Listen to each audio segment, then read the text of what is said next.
دنیا کے اندر کون سا بادشاہ ایسا ہوا ہے کہ جو بیک وقت بادشاہ بھی ہو اور قوم کا خادم بھی ہو، بادشاہ بھی ہو اور قوم کی اپنی شہر کی مسلمانوں کی چوکیداری بھی کرتا ہو؟ کون سا بادشاہ ایسا گزرا ہے کہ جو بیک وقت بادشاہ بھی ہو اور اپنی امت کے لیے اور اپنی قوم کے لیے راتوں کو ان کی حفاظت کے لیے گشت کر رہا ہو؟ تو یہ اگر تاریخ کے اندر آپ دیکھیں تو صرف سیدنا فاروق اعظم رضی اللہ تعالیٰ عنہ کی ذات ہے۔ تو ایک دن باہر سے ایک قافلہ آیا، تو مدینہ سے باہر انہوں نے اپنا پڑاؤ کیا، تو سیدنا فاروق اعظم رضی اللہ تعالیٰ عنہ نے حضرت عبد الرحمن بن عوف رضی اللہ تعالیٰ عنہ سے کہا کہ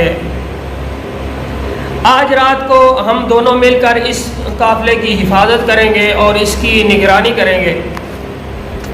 چنانچہ رات کے وقت دونوں اس قافلے کی حفاظت کے لیے چلے گئے اور رات بھر اس کی حفاظت پر مامور رہے اور تہجد کی نماز بھی وہیں پر ادا کی۔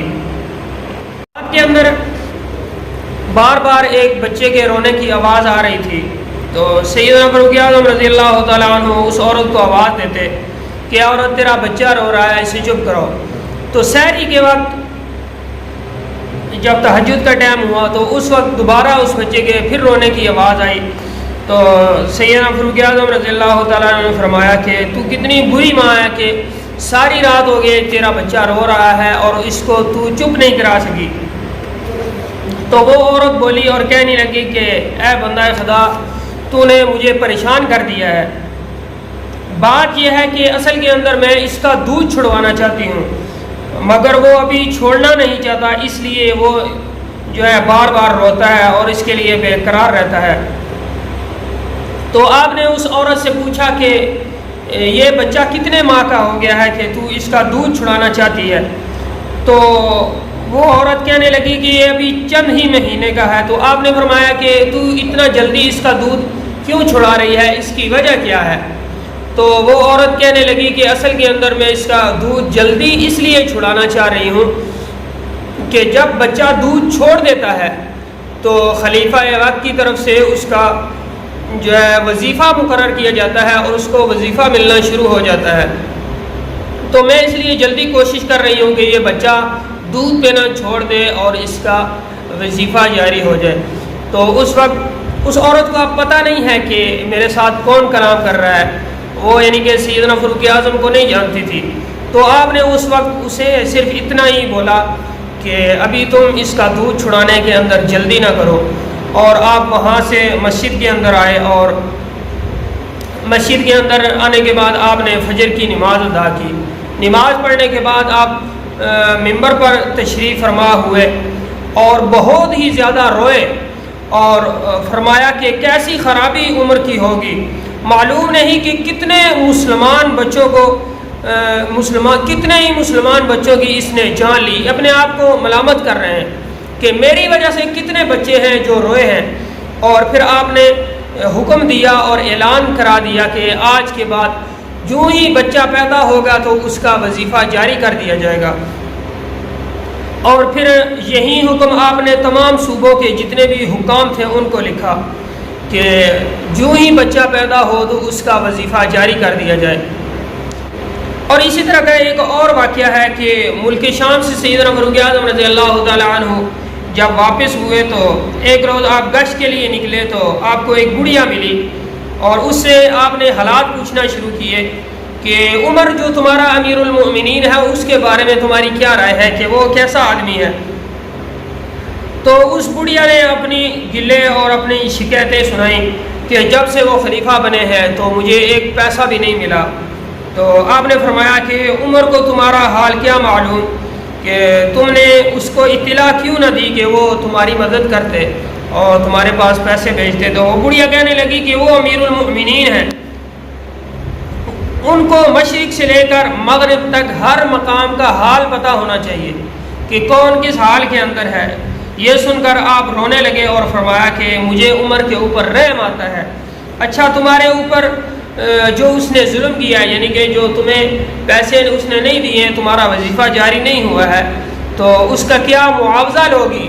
تو وہ بڑھیا کہنے لگی کہ میرے ساتھ تمسخر نہ کرو۔ آپ نے فرمایا کہ میں تمسخر نہیں کرتا۔ ابھی یہ باتیں ہو رہی تھیں، اب اس بڑھیا کو پتہ نہیں ہے کہ یہ کون ہے۔ ابھی یہ باتیں چل رہی ہیں کہ سامنے سے حضرت علی رضی اللہ تعالیٰ عنہ اور حضرت ابن مسعود رضی اللہ تعالیٰ عنہ آ گئے اور انہوں نے کہا کہ السلام علیکہ یا امیر المؤمنین۔ تو اب بڑھیا کے حواس گم ہو گئے، وہ پہچان گئی کہ یہ تو ہمارے خلیفہ امیر المؤمنین حضرت عمر رضی اللہ تعالیٰ عنہ ہیں۔ تو اس کے حواس گم ہو گئے اور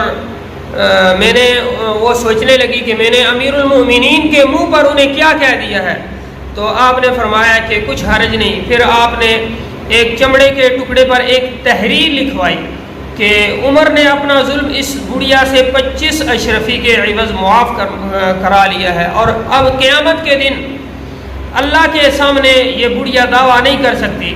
اور اس پر حضرت علی اور حضرت ابن مسعود رضی اللہ تعالیٰ عنہ کو اپنا گواہ بنا لیا اس مسئلے کا۔ تو اصل کے اندر جو انسان کے پاس بادشاہت آتی ہے، حکومت آتی ہے یا کوئی عہدہ آتا ہے، تو یہ انسان پر ایک ذمہ داری ہوتی ہے۔